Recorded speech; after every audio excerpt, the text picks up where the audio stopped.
sin samaan.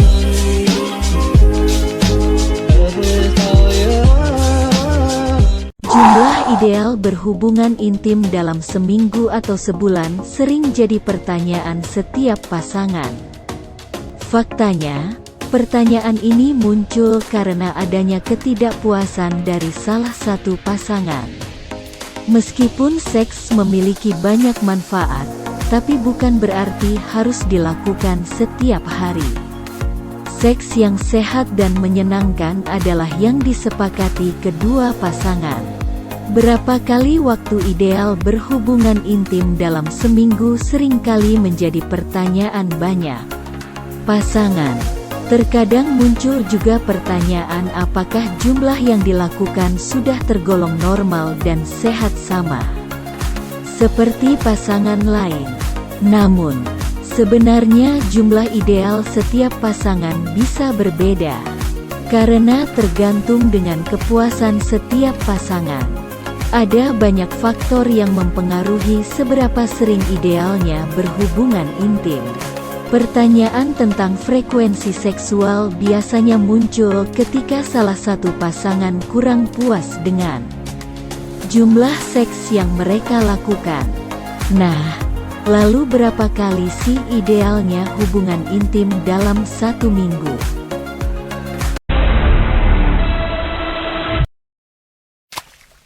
Berhubungan intim setiap hari, sehat atau tidak?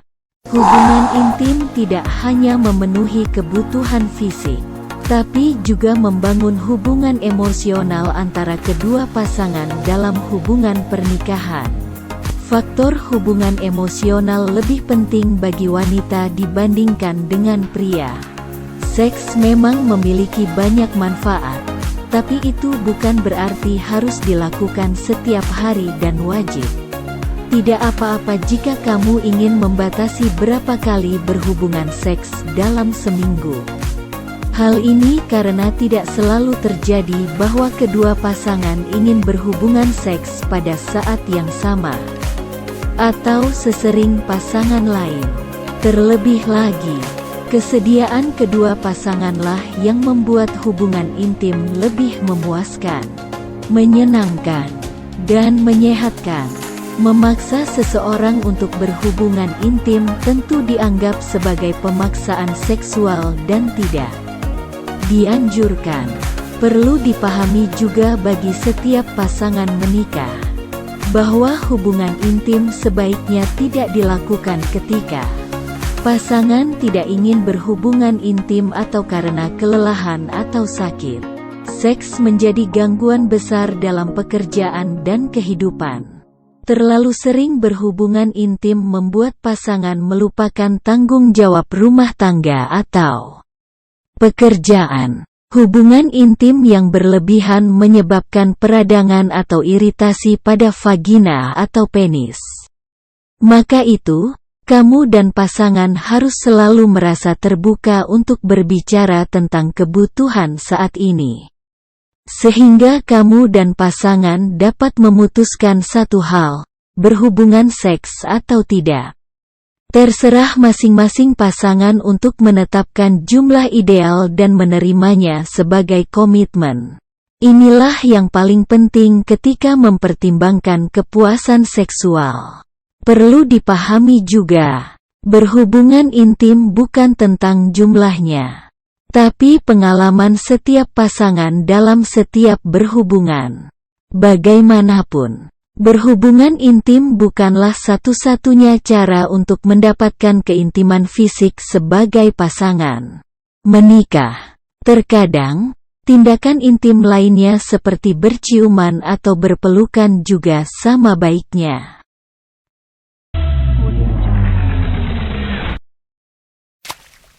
Cara meningkatkan kehidupan seks. Bagi pasangan menikah yang kehidupan seksnya menantang, ada beberapa langkah yang dapat dilakukan.